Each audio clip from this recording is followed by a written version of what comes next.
Diriwayatkan oleh Imam Ahmad bin Hanbal dalam musnadnya bahwa ada seorang laki-laki yang bernama Nuaiman. Ini Nuaiman, di kehidupan Rasulullah SAW ada orang yang seperti itu gitu. Orang yang sering minum minuman keras. Rasulullah SAW marah, murka. Rasulullah kalau yang berhubungan dengan Rasulullah tidak marah. Tapi kalau sudah berhubungan dengan agama, Rasulullah SAW adalah orang yang paling marah, orang yang paling istiqamah dalam kebenaran. Maka Rasulullah panggil Nuaiman, apa yang kau lakukan? Dia katakan, aku minum minuman keras ya Rasulullah. Rasulullah cambuk dia. Kemudian dia bertobat kepada Allah. Kemudian ketahuan lagi minum. Kemudian dicambuk lagi oleh Rasulullah SAW. Sehingga sebagian sahabat memukul dia dengan pukulan yang banyak. Sehingga apa yang berlaku? Sebagian sahabat mengatakan, la'natullahi ala Nuaiman. Semoga Allah melaknat Nuaiman. Dia mempermainkan Rasulullah. Dia bilang sudah mau taubat tapi minum lagi. Dia bilang sudah mau taubat tapi minum lagi. Maka Rasulullah SAW mengatakan, la tal'anuh fa innahu yuhibbullah wa rasulah. Kata Rasulullah, jangan kamu laknat Nuaiman, karena dia itu cinta sama Allah, cinta sama Rasulnya. Dalam riwayat dia dicintai Allah dan dicintai oleh Rasulnya Muhammad sallallahu alaihi wasallam.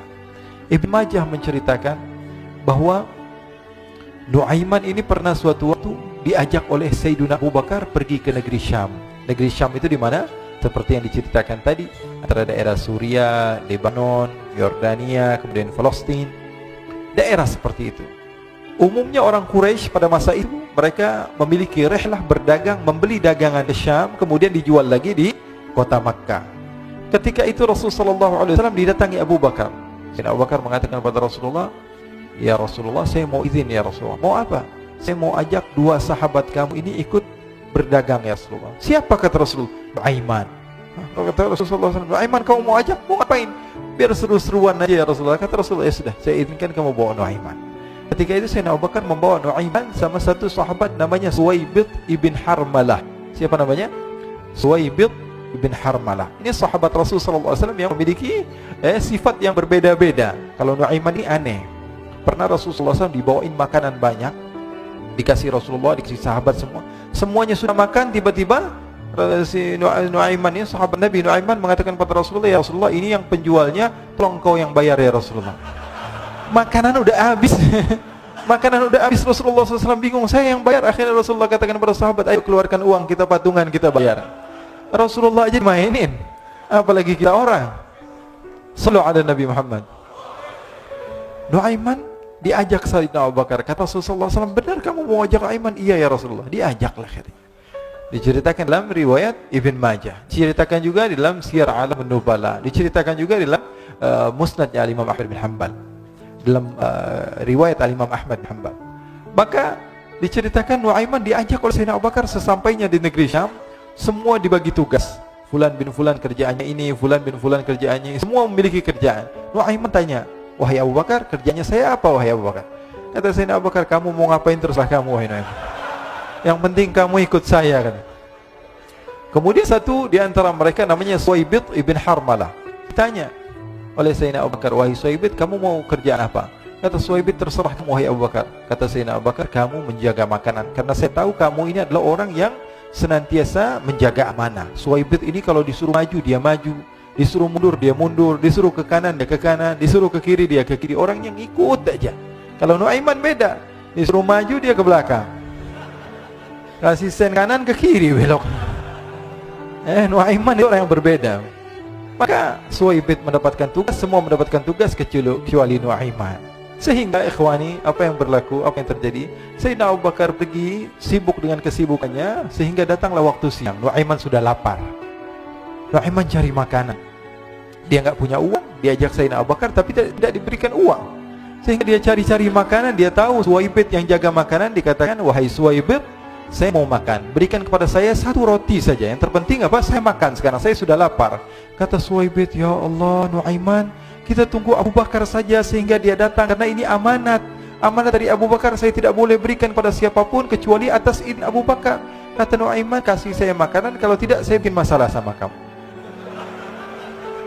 Merah wajahnya Suwaibid, karena dia tahu, jangankan saya Rasulullah aja dimainin. Bingung, apa yang harus saya lakukan? Akhirnya Nuaiman bilang, gampangannya aja, kata Nuaiman, kamu kasih saya makanan, atau kalau tidak saya bikin masalah sama kamu. Bingung Suhaib, pikir panjang. Setelah itu dia katakan, ya sudah Nuaiman, saya tetap mau jaga amanah Abu Bakar karena saya takut ini adalah perintahnya Allah, perintahnya Rasulullah sallallahu alaihi wasallam, dan perintah daripada Abu Bakar sahabatnya Nabi. Kata Nuaiman, kalau memang begitu kamu maunya, ya sudah, berarti kamu ngajakin berantem sama saya. Nuaiman pergi ke pasar. Dia cari-cari tempat penjualan hamba sahaya. Dia lihat-lihat beberapa hamba sahaya. Ini berapa harganya? Ini katanya 10 qalanis. Ini berapa? Ini harganya hitungan orang zaman dahulu. Kita sih hitung seperti dirham, berapa ratus dirham gitu. 200 dirham. Yang ini berapa? 300 dirham. Yang ini berapa harga hamba saya? 300 dirham. Harganya antara 300, 200 sampai 100. Kemudian Nuaiman mengatakan kepada penjual hamba sahaya tersebut, saya punya juga hamba saya, tapi saya jual cuma 20 dirham saja, murah. Katanya, apa benar ada hamba saya harganya segitu? Iya, karena dia punya aib, ada kekurangan. Apa? Nanti kalau kalian tangkap, dia bakalan teriak, saya ini bukan hamba sahaya tapi orang merdeka. Akhirnya semua orang berkumpul mau beli. Ini Nuaiman sama Nuaiman diajak ke Suhaib bin Harmalah tadi. Kata Nuaiman, itu ada orang yang berdiri sedang menjaga makanan, itu hamba sahaya saya, tangkap saja. Oh baik. Diberikan uang 20 dirham, dimasukkan oleh Nuaiman ke kantongnya, kemudian Suhaib ditangkap. Ketika ditangkap, Suhaib teriak, saya bukan hamba saya orang merdeka. Maka orang-orang tersebut mengatakan, saya sudah tahu kekurangan kamu. Ini memang kekurangan kamu, memang kamu, tapi saya tidak perlu dengan budget kamu, yang penting kerjanya kamu. Ya kan hamba sahaya untuk apa? Untuk kerja, mau di ngomong apa, mau ngomel terserah, yang penting dia mau kerja. Akhirnya ditangkaplah Suhaib dan dijual di pasar. Nuaiman punya uang banyak ini. Dia beli makanan, dia beli minuman, dia beli hadiah buat Rasulullah.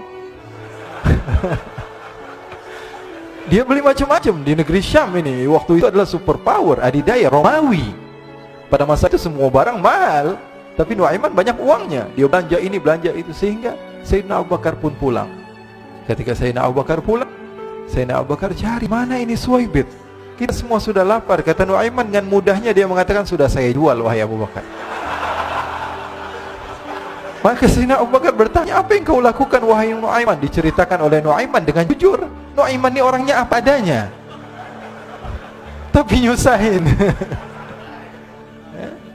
Saya jual. Akhirnya dibawa oleh Nuaiman, Sayyidina Abu Bakar pergi ke mana?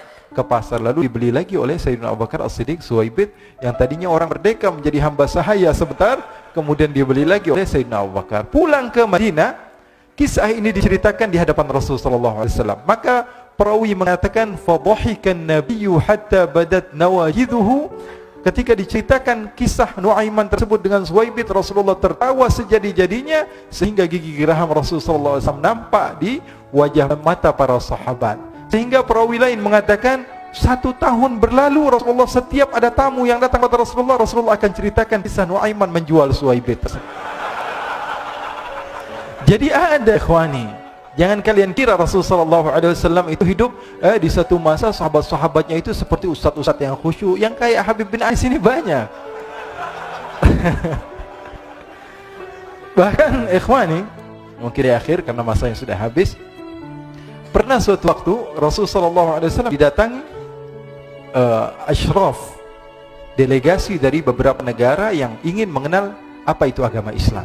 Sehingga mereka datang kepada rumah Rasul sallallahu alaihi wasallam membawa unta, kendaraan yang ketika itu kendaraan yang paling mahal mereka miliki, untanya yang paling mewah. Diikat di depan rumah Rasul sallallahu alaihi wasallam. Tamunya pun masuk, duduk bersama Rasul sallallahu alaihi wasallam. Di depan rumah Rasul sallallahu alaihi wasallam ada beberapa sahabat. Ada Sayyiduna Hamzah, kalian tahu Sayyidina Hamzah adalah orang yang pemberani. Ada Sayyiduna Umar, kalian tahu Sayyidina Umar adalah orang yang pemberani. Ada Sayyiduna Ali bin Abi Thalib, ada Sayyiduna Sa'ad bin Abi Waqqas. 4 sahabat ini lagi nongkrong gitu depan rumahnya Rasul sallallahu alaihi wasallam, berjaga sebelum Allah Subhanahu wa taala turunkan ayat wallahu ya'simuka minan nas. Ketika mereka sedang asyik duduk, tiba-tiba Nuaiman datang. Ini Nuaiman kalau datang pasti bikin sesuatu yang aneh. Bahkan dikatakan tidaklah Rasulullah SAW dalam keadaan bersedih, kecuali Nuaiman datang Rasulullah akan tersenyum. Jadi sebagian sahabat itu senang kalau sudah Nuaiman datang, pasti Rasulullah bahagia. Tapi ketika itu Nuaiman datang, ingin duduk bareng Sayyidina Hamzah. Sayyidina Hamzah katakan kepada Nuaiman, bercanda begitu. Nuaiman, kamu lihat unta orang datang dari luar Arab ini. Lihat, kata Nuaiman, ini besar banget, ini badannya besar gitu, dagingnya pasti banyak. Iya, ini kalau kita sate enak nih ntar malam, kata Nuaiman. Kata Sayyidina Hamzah, apakah kamu berani? Kata Nuaiman, saya berani aja asal kalian gak bilang sama Rasulullah. Kata Sayyidina Hamzah, benar wahai Nuaiman, benar. Akhirnya Sayyidina Hamzah lupa masalah itu, cuma bercanda saja. Sayyidina Hamzah lagi asik sama Sayyidina Umar, Sayyidina Ali. Tiba-tiba apa? Ternyata ketika dia melihat unta tersebut sudah pisah antara kepala sama badannya. Nuaiman mengatakan, wahai Hamzah, ini unta saya sudah potong, saya mau pergi sebentar, kalau Rasulullah cari saya, tolong jangan beritahu di mana saya. Nanti kalau keadaan sudah aman, mari kita nyate bareng-bareng. Ini ada yang seperti itu di zaman Rasulullah SAW. Maka dia pun berlari dan berlari mencari satu tempat supaya Rasulullah SAW dia selamat daripada Rasulullah SAW. Sehingga Sayyidina Hamzah bingung, ini kalau Rasulullah keluar gimana? Ada Hamzah Asadullah, ada Ali bin Abi Thalib, ada Umar, gak bisa jaga kendaraan tamunya Rasulullah SAW. Akhirnya benar apa yang terjadi, ikhwani. Rasulullah SAW tamunya mau pulang. Ketika dia buka pintu tamu melihat apa? Untanya sudah begitu. Maka teriak, wa naqatah, unta kami wahai Muhammad. Baru mau kenal Islam, unta kami, kendaraan kami sudah dibuang. Rasulullah SAW lihat Sayyidina Hamzah, lihat Sayyidina Ali. Mereka gak bisa ngomong, mereka hanya bilang apa? Nuaiman ya Rasulullah. Rasulullah perintahkan Sayyidina Umar, wahai Umar, sekarang kamu ambil uang, kemudian kamu gantikan, kemudian kamu berikan 2 kali lipat daripada harta unta ini, sehingga apa? Agama Islam tidak didengar dengan sesuatu yang tidak baik di luar sana. Akhirnya diberikan harta, diberikan unta yang baru dan diberikan harta yang lebih untuk orang tersebut, sehingga orang tersebut tidak menjelek-jelekan agama Islam. Kata Rasulullah SAW, dan sekarang waktunya kita balas dendam sama Nuaiman. Nuaiman ternyata berlari tempat yang jauh sampai hampir keluar dari kota Madinah. Dia dapatkan seorang sahabat Nabi yang hadir juga dalam peperangan Badar, namanya Al-Miqdad bin Al-Aswad. Siapa namanya? Al-Miqdad bin Al-Aswad ketika itu sedang menggali sumur. Ketika sedang menggali sumur, Nuaiman datang. Nuaiman katakan kepada Miqdad, wahai Miqdad, wahai sahabat Rasul, kamu orang yang hadir dalam peperangan Badar, kamu adalah orang yang hebat. Dipuji-puji sama Nuaiman. Ada maunya ini. Akhirnya dia bilang, wahai Miqdad, tolong saya. Kenapa wahai Nuaiman, kamu ini kekasihnya Rasulullah, orang yang disayang sama Rasulullah. Kenapa? Saya ini sedang dikejar-kejar orang jahat. Tolong selamatkan saya. Saya pengen masuk ke dalam sumur, boleh atau tidak? Kata Miqdad, siapa yang mengejar kamu? Pokoknya saya dikejar sama orang-orang. Kamu mau atau tidak selamatkan saya? Kata, sudah, selagi kamu itu adalah sahabat Nabi, silahkan kamu masuk. Masuk akhirnya Nuaiman ke dalam sumur tersebut. Lalu Nuaiman mengatakan, wahai Miqdad, dia keluar lagi. Nanti kalau ada yang cari saya, tolong jangan beritahu saya di dalam sumur ya. Kata Miqdad, baiklah. Kata Nuaiman, siapapun yang bertanya tentang saya, kamu tidak akan kasih tahu. Iya, kata. Walaupun Rasulullah yang tanya saya. Katanya, mungkin Rasulullah datang ke tempat sejauh ini. Iya, walaupun Rasulullah. Akhirnya masuk Nuaiman. Setelah beberapa menit, Rasulullah dan rombongan benar datang. Miqdad bingung ini. Ini kenapa Rasulullah datang ke RW kami nih? Ada apa ini Rasulullah sampai sejauh ini? Ditanya, ya Rasulullah, ada apa ya Rasulullah? Kata Rasulullah, saya cari Nuaiman. Di mana Nuaiman? Inna lillah, kata Miqdad. Nggak dijawab ini Rasulullah. Kalau dijawab saya ingkar janji. Akhirnya apa dia katakan? Wahai Rasulullah, mata saya tidak memandang kepada Nuaiman, tapi tangannya nunjuk ke dalam sumur. Sahabat. Apa dia bilang? Mata saya tidak melihat kepada Nuaiman, tapi tangannya nunjuk ke sumur. Akhirnya dibuka sama Rasulullah, Nuaiman muncul. Kata Rasulullah, Nuaiman, kamu bikin malu saya, wahai Nuaiman. Ya Rasulullah, yang bersalah bukan saya, tapi orang yang mencari saya bersama kamu, ya Rasulullah. Akhirnya Rasulullah nengok, siapa? Ternyata Nuaiman sudah lari kabur. Sallu ala Nabi Muhammad. Kisah-kisah seperti ini sebenarnya banyak sekali, ya. Ini menunjukkan kepada kita bahwa kehidupan Rasulullah itu begitu indah. Rasulullah SAW, kalau kamu mau menjadi orang yang baik, contoh Rasulullah. Mau menjadi bapak yang baik, contoh Rasulullah. Mau menjadi pemimpin peperangan yang baik, Rasulullah. Mau menjadi murid yang terbaik, contoh Rasulullah. Bagaimana akhlak Rasulullah. Mau menjadi suami yang baik, contoh Rasulullah. Dalam segala hal, apapun itu Rasulullah SAW adalah makhluk yang paling terbaik.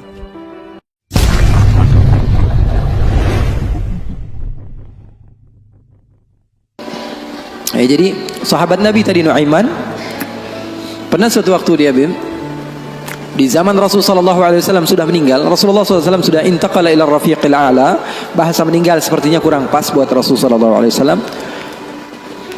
Rasulullah SAW berpindah kepada alam yang lain. Datang Rasulullah SAW di zaman Sayyidina Uthman bin Affan. Nuaiman duduk di depan masjid Rasulullah SAW. Rasulullah sudah nggak ada. Nuaiman sumpek. Biasanya Rasulullah SAW dimainin sama dia. Ini duduk di masjidnya Rasulullah SAW. Nggak ada kerjaan dia. Dia ambil batu, dia lempar, ngeliatin orang yang bolak balik sana.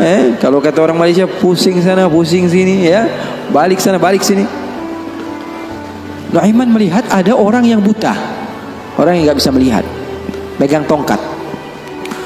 Jalan, dia pusing sana, pusing sini, balik sana, balik sini. Nuaiman, saya lagi sumpek, ini orang bikin tambah sumpek. Dipanggil sama Nuaiman, buta, kemari kamu. Ini Nuaiman gak bisa ngelihat orang kecuali dikerjain. Itu Nuaiman, gak bisa ngelihat orang kecuali kerjain. Tapi dia dicintai oleh Allah. Susah kan, kalau Allah udah cinta. Makanya cari cinta Allah, bukan cari surganya Allah. Cari ridha Allah, jangan cari surganya Allah. Surga itu makhluk, tapi ridhanya Allah, cintanya Allah itu yang paling mahal. Nuaiman akhirnya dipanggil buta, buta kamu kemari. Kenapa, kata si buta? Saya ini pusing, saya lagi sumpek, ngelihat kamu tambah sumpek, kata Nuaiman. Saya ini bukan mau bikin sumpek orang, kata si buta. Lalu apa yang kamu ingin lakukan? Saya ini dari tadi cari toilet, saya kebelet, kata si buta. Saya bersama anak saya yang biasa membawa saya, tapi anak saya sekarang sedang pergi ke pasar. Saya tidak tahu di mana dia. Saya sudah nggak kuat, kata Nuaiman. Oh, kamu cari toilet, bilang dari tadi, nanti saya bantu, kata Nuaiman. Dipegang tangannya sama Nuaiman. Ini mau balas dendam ini Nuaiman. Ini dipegang tangannya, dibawa kemana? Ke masjidnya Rasulullah Sallallahu Alaihi Wasallam. Dulu masjid nggak ada toiletnya, beda sama sekarang. Sekarang orang ke rest area yang lihat ada masjidnya nggak? Ada. Mau ngapain? Mau sholat duha? Bukan, cari toiletnya. Orang zaman sekarang kan begitu. Maka Nuaiman memegang tangan si buta, dibawa ke masjidnya Rasulullah. Kira-kira sudah dekat mihrab, di samping, di depan, katanya, oh ini toiletnya. Kamu mau ngapain? Terserah kamu di sini. Apakah sudah tidak ada orang di belakang saya? Tidak ada, sudah aman tempatnya. Nuaiman kabur udah nggak ngurusin lagi udah. Orang lagi sholat banyak, sahabat-sahabat tabi'in lagi pada sholat. Ini tiba-tiba di depan, bayangin di depan situ ada yang buka celana. Yang lagi sholat, mereka mempercepat sholatnya, lalu maju ke depan, ingin dipukul ini orang. Ternyata ketika dilihat, wah buta ternyata. Kenapa kamu berani buang air kecil di masjidnya Rasulullah? Awa masjidi Rasulullah. Apakah ini masjidnya Rasulullah? Iya, ini masjidnya Rasulullah. Inna lillahi wa inna ilaihi raji'un. Kata siapa? Si buta ini. Tadi saya cari-cari toilet, tiba-tiba saya berjumpa dengan orang yang sepertinya orang baik. Dari tutur bicaranya adalah orang baik. Dia katakan ini adalah toilet, tempat buang air kecil. Kata sahabat-sahabat, pasti ulahnya Nuaiman. Karena semua sudah tahu, sudah ini kerjaan Nuaiman, gak ada selain dia. Maka siapa-siapa, kata si buta? Nuaiman. Oh, kurang ajar Nuaiman. Saya nadar, saya tidak keluar dari kota Madinah, pulang ke kampung saya sebelum saya pukul Nuaiman dengan tongkat saya. Buta ini sudah begitu marah.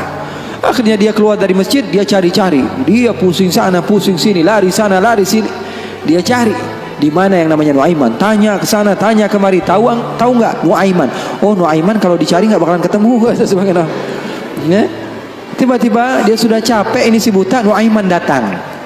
Nuaiman tanya, nakar sautu. Dia rubah suaranya. Buta, lagi ngapain sendirian di sini? Dia bilang, saya lagi sumpek ini. Sumpek kenapa? Saya ditipu sama orang. Siapa namanya?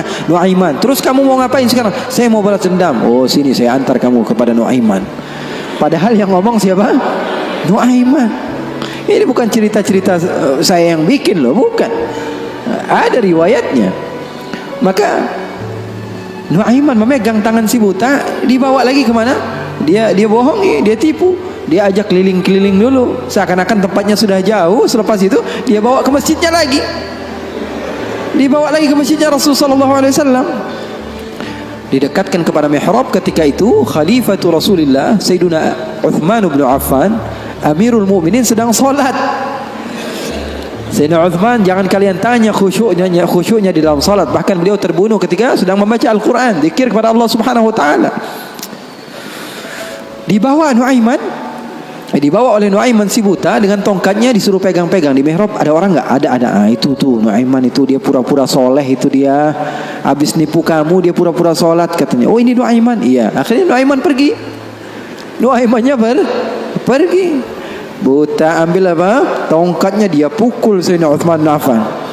Sekencang-kencangnya dari belakang orang-orang, para sahabat, para tabi'in, mereka teriak, "Qutila Amirul Mukminin." Ada musuh yang mau bunuh Amirul Mukminin. Semua menyerbu. Ternyata dia lagi. Baru sekitar setengah jam yang lalu dia buang air kecil di sini. Sekarang sudah pukul Sayyidina Uthman bin Affan. Akhirnya semua orang bingung. Dia bilang, "Kenapa kamu pukul Amirul Mukminin?" Katanya gemeter dia. "Saya pukul tadi barusan Amirul Mukminin. Saya ditipu sama orang. Orang bilang itu adalah Nuaiman." Kata si buta, "Demi Allah, semenjak sekarang saya tidak akan pernah percaya lagi sama manusia." Jadi hal-hal yang seperti itu ada.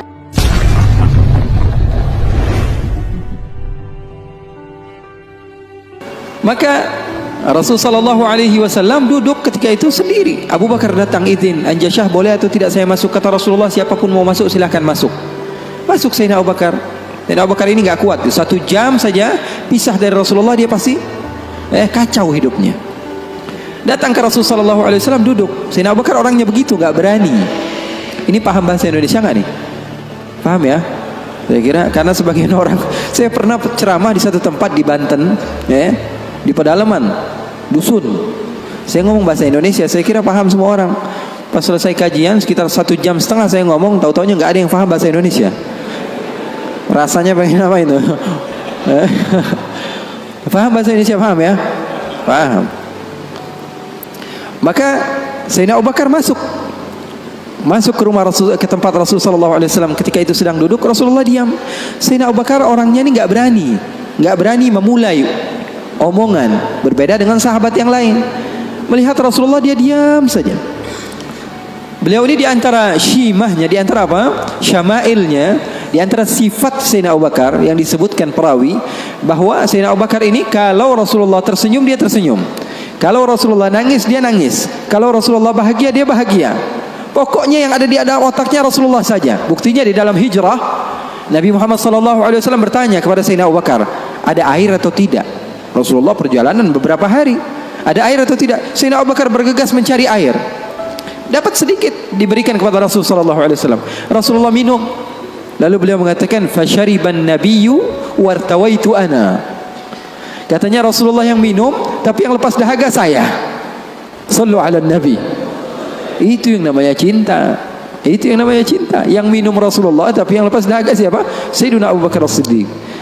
Maka Sayyidina Abu Bakar duduk diam. Rasulullah enggak ngomong, dia enggak ngomong. Al-Abdul Aswad tadi, Anjasyah, hamba sahaya Rasulullah SAW, ngeliatin aja. Rasulullahnya diam, Abu Bakarnya diam. Enggak ada suara sama sekali. Sering saya juga begitu kalau sama santri-santri, murid-murid begitu. Sayanya diam, murid saya diam. Saya megang handphone, dia megang handphone. Rasulullah SAW diam, Sayyidina Abu Bakar diam. Sayyidina Umar datang, "Assalamualaikum ya Rasulullah." Waalaikumsalam. Kata Rasulullah SAW, masuk duduk Sayyidina Umar. Sayyidina Umar ini orangnya nggak bisa diam. Beda sama Sayyidina Abu Bakar As-Siddiq. Duduk sebentar, 5 menit, Rasulullah diam, Abu Bakar diam. 10 menit, 15 menit masih diam. Lalu Sayyidina Umar memberanikan untuk membuka pembicaraan. Dia katakan, "Ya Rasulullah." "Iya ya Umar, saya mau tanya ya Rasulullah, mau cerita, mau curhat ya Rasulullah." "Silahkan wahai Umar."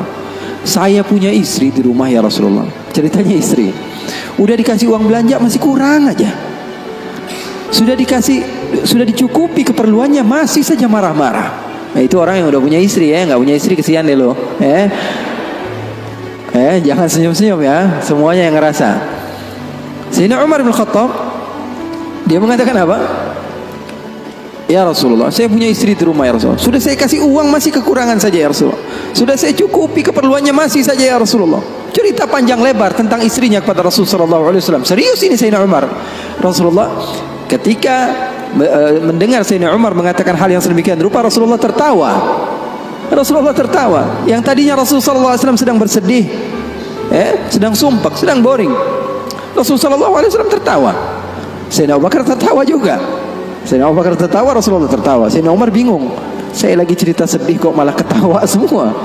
Ya Abu Bakar, kalau kamu tertawa saya tahu karena Rasulullah tertawa. Rasulullah tidak tertawa kecuali engkau tertawa. Lalu engkau ya Rasulullah, kenapa kok tertawa ya Rasul? Kata Rasulullah apa? Saya ini dari tadi menyendiri di sini gara-gara sumpek. Kenapa? Wahai Umar, sama seperti kalian. Sebabnya siapa? Dua anak kalian, kata Rasulullah SAW. Faham atau tidak? Sayyidina Umar cerita panjang lebar tentang istrinya. Kata Rasulullah SAW, saya juga datang ke sini menyendiri, lari dari rumah. Karena apa? Karena ulah anak dua kalian. Karena Rasulullah SAW memiliki istri Sayyidatuna Aisyah dan Sayyidatuna Hafsah, putri Sayyidina Umar. Jadi begitu. Yang namanya suami sekelas Rasulullah SAW saja digituin, apalagi ente.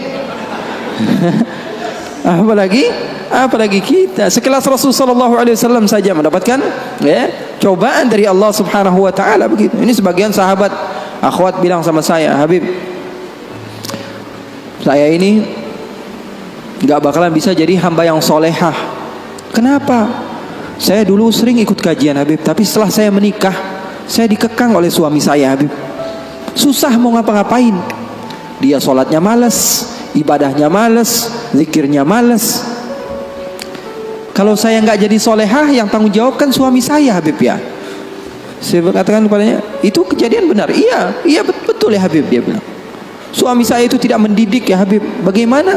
Saya bilang, ada seseorang yang mulia yang solehah bernama Siti Asia. Tahu Siti Asia? Tahu Siti Asia? Itu mulia dan dimuliakan Al-Quran, dimuliakan Rasulullah. Bahkan beliau termasuk wanita terbaik menurut agama Islam. Kamu tahu siapa suaminya? Fir'aun. Saya bilang, suami kamu nggak Fir'aun amat. Betul atau tidak? Suami kamu nggak Fir'aun amat. Kamu masih bisa untuk menjadi orang yang seperti Siti Asia. Jadi intinya apa? Intinya dalam kekeluargaan itu kita saling melengkapi. Pasti bakalan ada musibah, pasti bakalan ada cobaan. Nabi Muhammad SAW saja, dalam riwayat bersama Sayyidatuna Aisyah, Sayyidatuna Aisyah pernah cemburu sama Rasulullah SAW. Waktu itu Sayyidatuna Aisyah sedang belajar masak. Setelah masak Siti Aisyah, Rasulullah SAW disiapkan di hadapan Rasulullah beberapa roti gitu ya. Ada maroknya, ada kuahnya. Siti Aisyah sedang masak. Setelah masak, Sayyidatuna Aisyah sedang serius-seriusnya masak ini. Umurnya ketika itu sekitar 14 atau 15 tahun. Baru gede, lagi semangat-semangatnya membahagiakan suaminya. Karena Siti Aisyah, Rasulullah wafat usianya baru 18 tahun. Sementara putri Rasulullah Siti Fatimah usianya berapa? 30 tahun. Masak Sayyidatuna Aisyah. Ketika sedang masak, ada yang mengetuk pintu rumah Rasulullah. Assalamualaikum ya Rasulullah. Ternyata jariyah, hamba sahaya, perempuan yang membawa apa? Membawa lauk, membawa kuah, yang membawa marok. Kata Rasulullah, siapa di luar? Saya hamba sahayanya Ummu Salamah. Ya Rasulullah punya istri juga namanya Ummu Salamah. Rasulullah punya istri itu memiliki kelebihan masing-masing. Ummu Salamah itu terkenal pintar masaknya. Jadi bawa lauk untuk Rasulullah SAW yang ketika itu di dalam rumahnya Siti Aisyah yang sedang belajar masak. Ini gimana caranya saya supaya apa? Membahagiakan suami saya. Lagi asik-asik masak, tiba-tiba ada makanan yang enak datang. Kira-kira Rasulullah makan yang mana? Kira-kira Rasulullah makan yang mana? Ini kesukaan Rasulullah, favorit Rasulullah. Datang dari rumah seorang istri Rasulullah. Siti Aisyah yang sedang masak tiba-tiba datang ke tempat hamba sahaya tersebut, mengatakan, ini datang dari mana?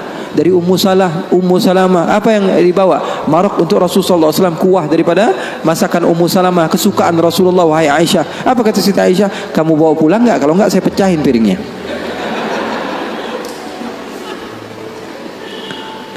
Yang jadi masalah di hadapan beliau Siti Aisyah ketika itu ada Rasulullah. Kalau ngomongnya hanya berdua saja mungkin biasa, tapi cewek tuh, lihat tuh bahayanya cewek. Inna kaidakunna azim, kata Allah. Sesungguhnya tipu daya muslihat perempuan itu azim. Allah yang bilang. Sementara muslihatnya syaitan, kata Allah Subhanahu wa taala, dhaif, lemah. Di dalam Al-Qur'an yang kalian baca, betul Beb? Setan Allah Subhanahu wa taala sifatkan tipu muslihatnya itu sangatlah lemah tipu dayanya. Tapi kalau perempuan, inna kaidakunna azim, kata Allah Subhanahu wa taala. Bukan berarti bahwa perempuan itu begini dan begitu, enggak. Memang udah bawaannya begitu. Emang udah bawaannya begitu. Makanya orang yang paling sabar dengan istrinya pahalanya paling besar. Orang yang paling bukan curhat ini ya. Orang yang paling sabar dengan istrinya pahalanya besar di sisi Allah. Bahkan ada seorang wali di negeri Hadramaut ditanya, kenapa kamu bisa soleh seperti ini? Kamu mendapatkan maqam yang tinggi di sisi Allah. Kenapa? Karena sabarnya dia sama istrinya. Setiap hari diomelin sama bininya. Setiap hari diomelin sama istrinya. Maka Siti Aisyah mengatakan, kamu bawa pulang atau tidak? Kalau tidak saya pecahkan di sini juga. Bingung ini. Hamba sahaya pulang diomelin istri Rasul, nggak pulang diomelin istri Rasul. Nggak enak kan jadi begitu. Kalau dia pulang diomelin Ummu Salamah, nggak pulang diomelin Siti Aisyah. Akhirnya galau dia, diam aja di situ. Rasulullah ngeliatin, ini mau ngapain ini Aisyah ini. Ternyata benar, diambil sama Siti Aisyah dan dilempar makanan tersebut di hadapan Rasulullah. Maka takut itu hamba sahaya dan dia pun pulang. Siti Aisyah mengatakan, ya Rasulullah, nggak lauk di sini, nggak lauk dari situ. Maksudnya apa? Nggak ada lauk. Sekarang makan siang nggak ada lauk. Ini enggak, itu enggak, kata Rasulullah. Kata Siti Aisyah. Siti Aisyah pergi. Lalu Rasulullah SAW menunjukkan kepada kita akan arti cinta. Sahabat saya bertanya, apa arti cinta? Ketika Rasulullah SAW mengambil sisa-sisa makanan tersebut dan tertawa, lalu mengatakan, gharat ummukum, gharat ummukum. Ibu kalian sedang cemburu, pergi, jangan mendekat, kata Rasulullah Sallallahu Alaihi Wasallam. Jadi hal yang seperti itu ada di zaman Rasul sallallahu alaihi wasallam, di kehidupan baginda Rasul sallallahu alaihi wasallam. Bahkan pernah Siti Aisyah, ini kenapa cerita suami istri terus ya? Padahal saya mau cerita tentang hamba yang soleh tadi, tapi nggak apa-apa lah. Siti Aisyah pernah suatu saat ada masalah sama Rasulullah. Terus dia bilang, ya Rasulullah, kamu yang bersalah. Kata Rasulullah SAW, kita selesaikan masalahnya, wahai Aisyah, dengan baik-baik. Bagaimana jalan keluarnya? Kata Siti Aisyah, panggil salah seorang di antara sahabatmu yang menjadi hakim, menengahi antara kita berdua. Kata Rasulullah, oke, saya panggil Umar. Enggak, Umar terlalu keras, kata Siti Aisyah. Beliau yang menentukan. Rasulullah begitu cinta kepada istrinya Siti Aisyah. Sampai-sampai Rasulullah tahu. Di dalam Bukhari, Rasulullah SAW mengatakan kepada Siti Aisyah, wahai Aisyah, aku tahu kapan kamu marah, kapan kamu tidak marah. Kapan ya Rasulullah? Kata Siti Aisyah, kata Rasulullah, ketika kamu bersumpah, wa Rabbi Ibrahim, demi Tuhannya Nabi Ibrahim, berarti kamu tidak sedang mau menyebut namaku, kamu berarti lagi marah. Tapi kalau lagi kamu berbahagia denganku dan senang kepadaku, kamu akan mengatakan, wa Rabbi Muhammad, demi Tuhannya Nabi Muhammad sallallahu alaihi wasallam. Maka Sayyidina Umar, kata Rasulullah, kata Sayyidatuna Aisyah, enggak mau. Sayyidina Umar terlalu tegas. Kita panggil Uthman. Uthman nanti lebih membela kamu ya Rasulullah. Dia orangnya maluan, pemalu. Kata Rasulullah, kalau begitu Sayyidina Ali bin Abi Thalib, kalau itu sih pasti menang Rasulullah, sepupunya Rasulullah, mantunya Rasulullah. Terus siapa yang kamu mau? Abu Bakar? Abu Bakar sepertinya lebih cocok ya Rasulullah. Kata Siti Aisyah, Abu Bakar sepertinya lebih cocok, bapaknya. Akhirnya kata Rasulullah, oke, kita panggil Sayyidina Abu Bakar. Dipanggil Sayyidina Abu Bakar. Bingung Sayyidina Abu Bakar. Sayyidina Abu Bakar sudah tahu ini pasti kerja ulah Siti Aisyah ini. Kenapa saya dipanggil Rasulullah SAW? Datang Sayyidina Abu Bakar mengatakan kepada Rasulullah SAW, ada apa ya Rasulullah? Kata Rasulullah, saya sedang ada masalah dengan Siti Aisyah, dengan Aisyah. Saya ingin diselesaikan dengan baik-baik. Kamu menjadi penengah. Kamu bukan sahabat saya, bukan murid saya, dan kamu bukan sebagai ayah daripada Aisyah, tapi kamu sebagai hakim yang bijak, yang memisah, yang menyelesaikan masalah kami berdua. Oke, kata Sayyidina Abu Bakar. Duduk Sayyidina Abu Bakar. Ditanya sama Rasulullah SAW, ayo Abu Bakar mulai. Sayyidina Abu Bakar mulai. Kata Sayyidina Abu Bakar, saya mau tahu asal usul masalahnya ini dari mana. Belum sempat Rasulullah SAW menjawab, Sayyidatuna Aisyah sudah mengatakan, yang salah dia bukan saya.